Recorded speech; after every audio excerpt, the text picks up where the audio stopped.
పాత్రికేయ మిత్రులందరికీ హృదయపూర్వక నమస్కారం.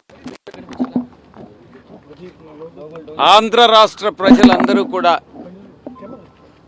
రాష్ట్ర వ్యాప్తంగా కూటమికి అనుకూలంగా తీర్పునివ్వడం జరిగింది. ఎవరైనా కూడా ప్రజాస్వామ్యంలో ప్రజల తీర్పుని శిరసావహించాల్సిందే అన్నటువంటి విషయం అందరికీ కూడా తెలిసిందే. అది రాజ్యాంగబద్ధం కూడా. ఈ యొక్క వైఎస్ఆర్సీపీ మేము ఎదుర్కొన్నటువంటి ఈ యొక్క ఓటమికి కారణాలని సమీక్షించుకోవాల్సి ఉంది.